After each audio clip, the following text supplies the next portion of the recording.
Hello guys, I'm going to do a little review of this soldering iron because when I was buying this I didn't find any review on YouTube or anywhere else, so I thought that I will make one. So if anyone else wants to buy one, then maybe this review can help. This will be a short one and not a very thorough one, but I hope it will help.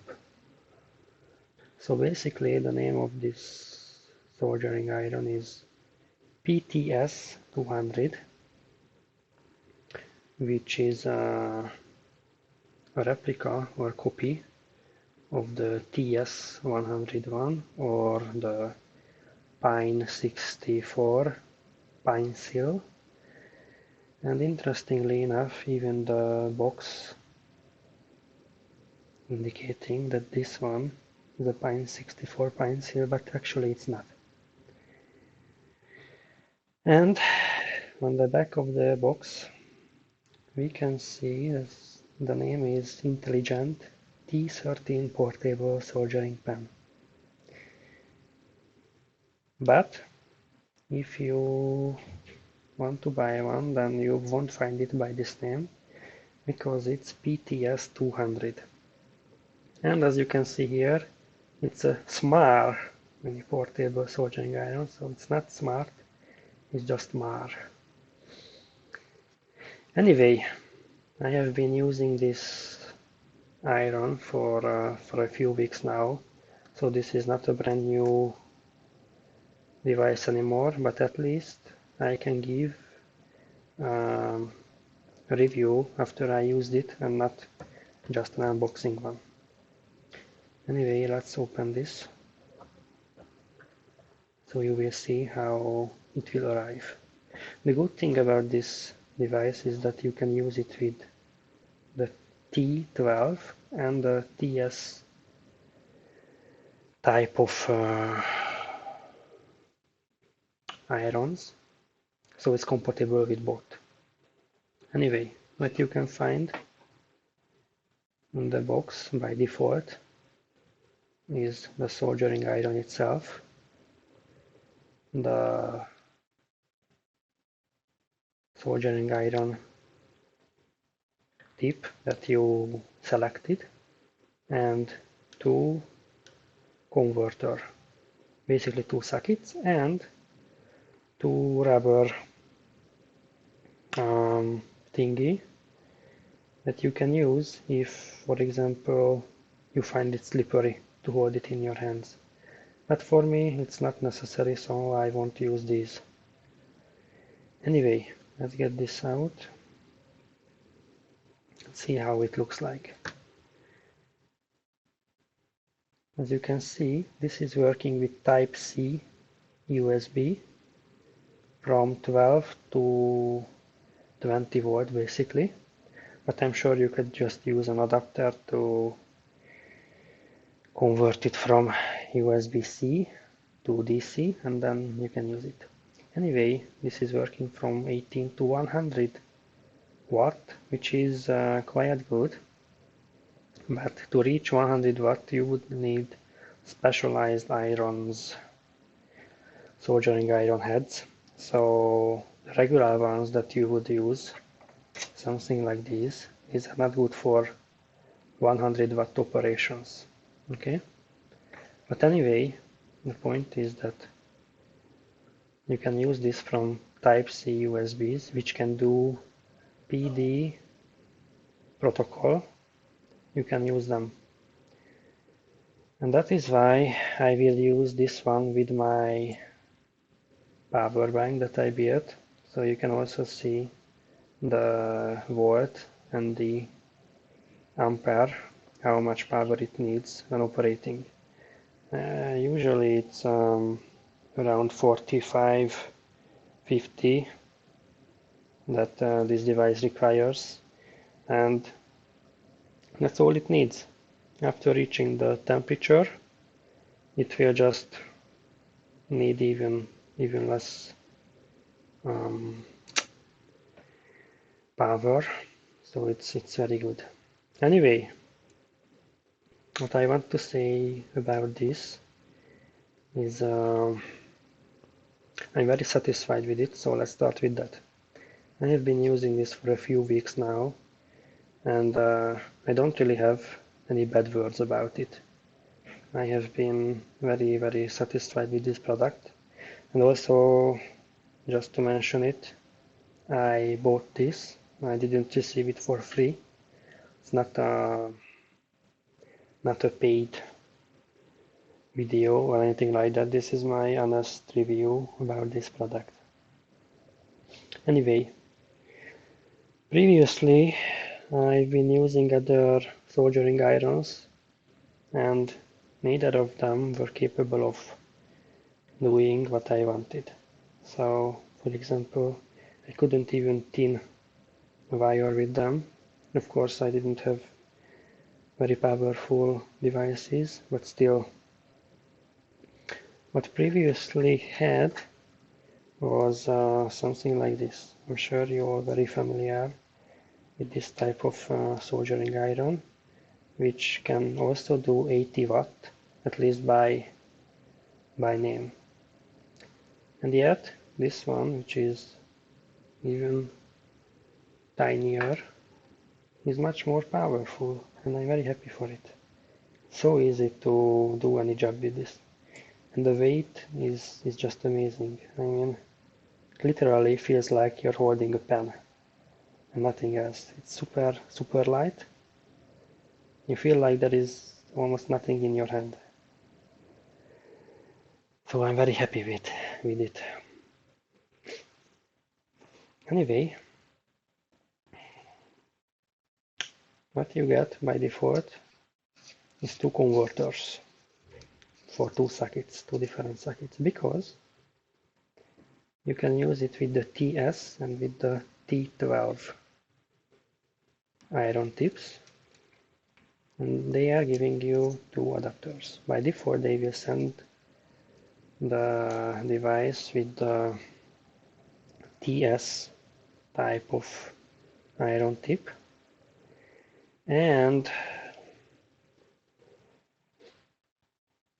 but if you want, you can use it with T12, which I bought later. But the point is that when you're making your order, you can choose what type of tip you want. Okay? So if you want to use it, it's very easy to do. Just put it in the right place. You will hear a little click, and then place the adapter on it.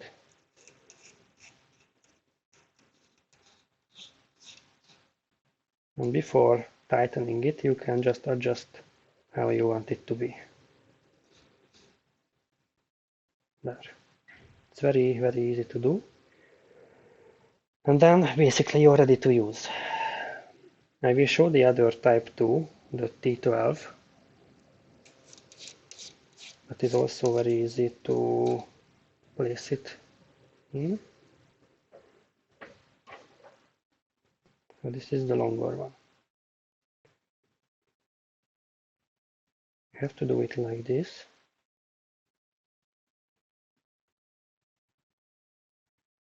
Until the first little thing here. It will actually just stay there, okay? And then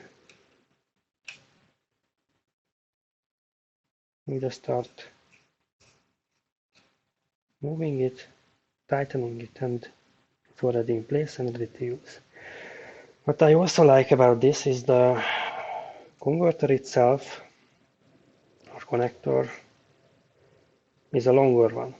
And it means that even though this one is very long tip, still you won't use it like with other soldering irons, when basically you have to aim because it's very long. It's difficult to use for tiny spaces. But with this one, because this one is a longer one, you can just easily hold it like that, and then do your thing on tiny places. It's very easy to use. And comparing with the TS type, which is much shorter by default, you won't get much difference if you see it like that. Okay. Of course, it's much easier to use this one, and I like this one better, but still, you don't have to worry when using a longer tip, the T12 type, because it's just easy to use. And it's not, in this part, it's not even hot, so it's very safe to just hold it right here. But they give this one, if you feel that it's too hot, then you can just put it here or prevent your fingers to slip. But anyway, for me it's not a problem at all. It's very safe to just hold it right here like a pen, like that, and then use it. And it's super light, and the balance, it's also very nice. It's just easy to hold there.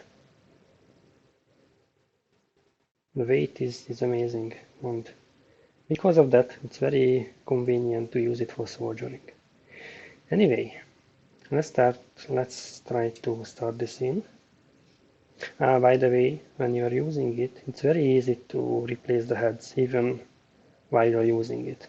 The technique is just what I showed you, just to hold this back, and then this part will never be hot. So you can just easily start pulling it back, and then this part is also not hot after soldering, so you can just pull it out very safely and then put in the next one. Okay, so it's very easy to replace the heads even while using it. You don't have to wait for it to cool down. Anyway, let's start with this one, because they will send it with a tip type like this. This is the TS type.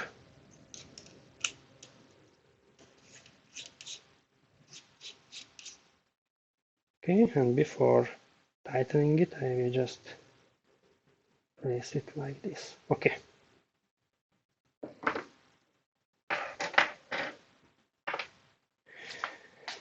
And I will use my power bank to power this on.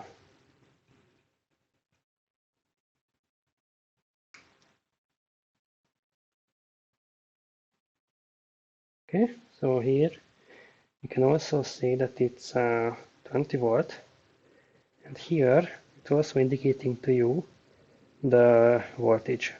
Okay, also indicating the temperature of the PCB.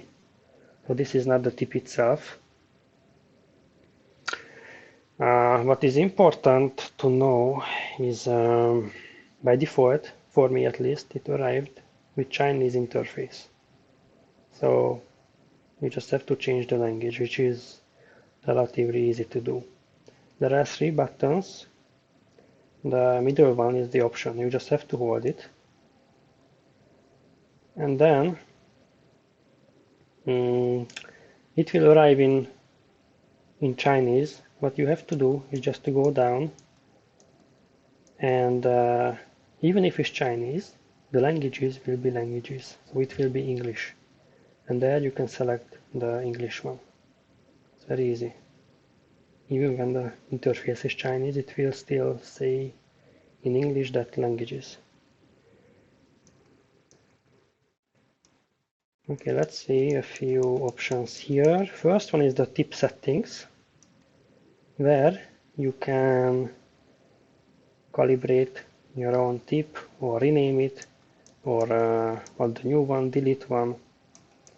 And after doing this, you can set your own, calibrate it and set your own settings for your tip. I'm not doing this because for me it's unnecessary, but if you want to do so, want to calibrate your own temperature, then you can do it here, and then you can measure with your own device how many degree the tip is, and then set it like that. Okay, return,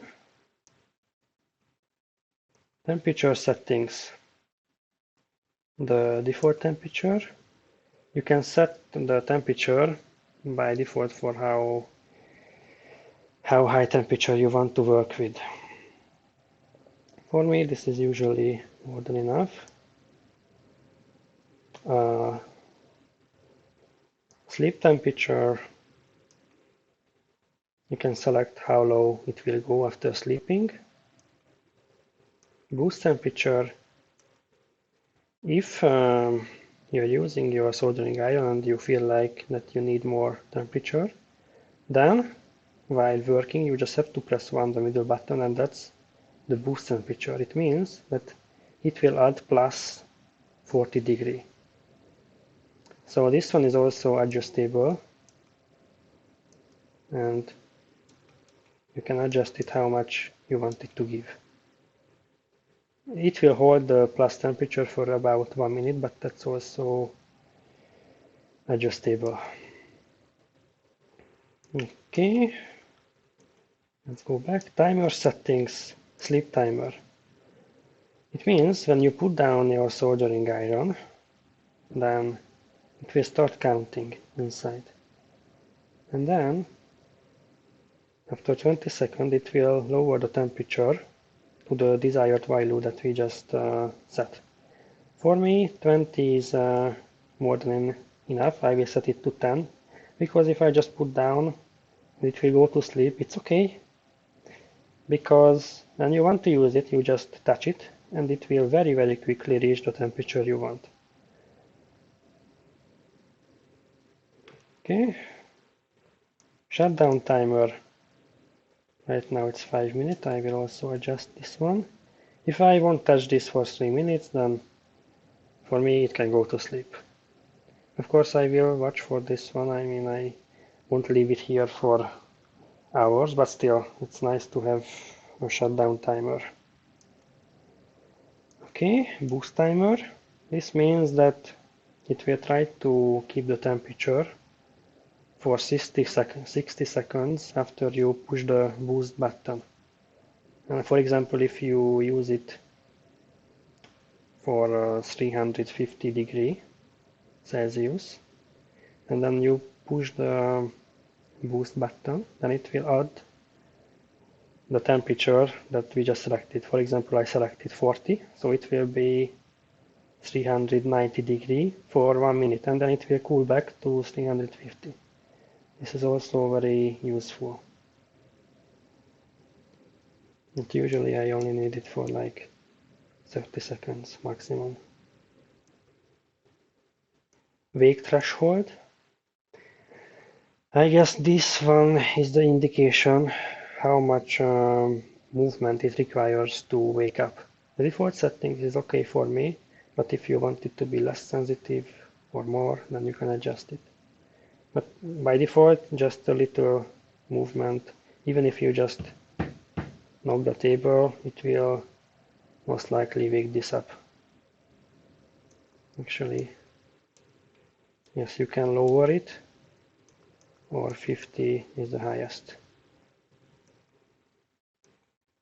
Okay, so next one is main screen. More information. Okay, that's, I'm not sure if it did anything. I don't see more information here. I don't remember if information option was here before or no. Anyway, main screen, you can select for big number, but that's also not doing anything. At least I I didn't see any difference.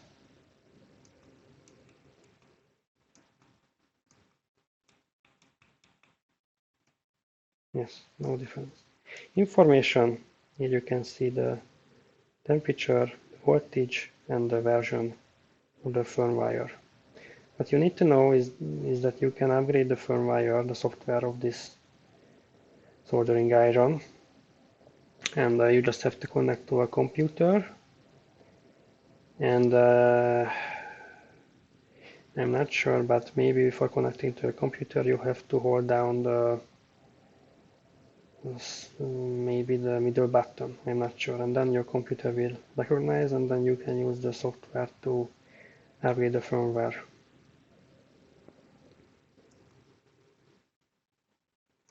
And then you can do a restore config, languages, and return. Okay. Now we can see what big numbers means. Okay, so if you if your eyes are not the best, then you can use these huge numbers. But for me, maybe just restore it.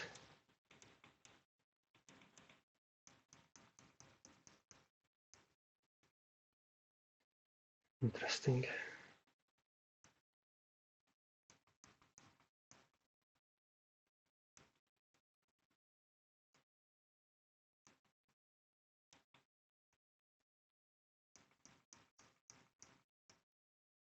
And now it will stay like this. I don't really like that one because I can't see the base temperature, I can see the voltage,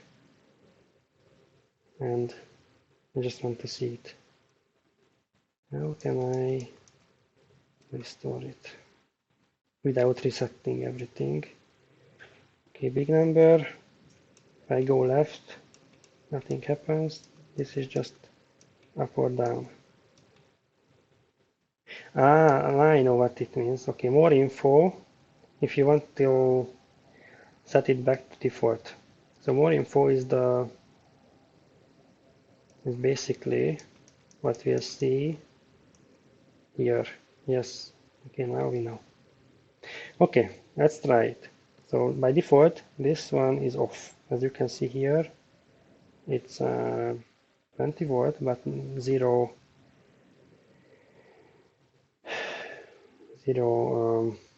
amp. Let's try it. So first of all, we just have to push the middle button, and it will start heating.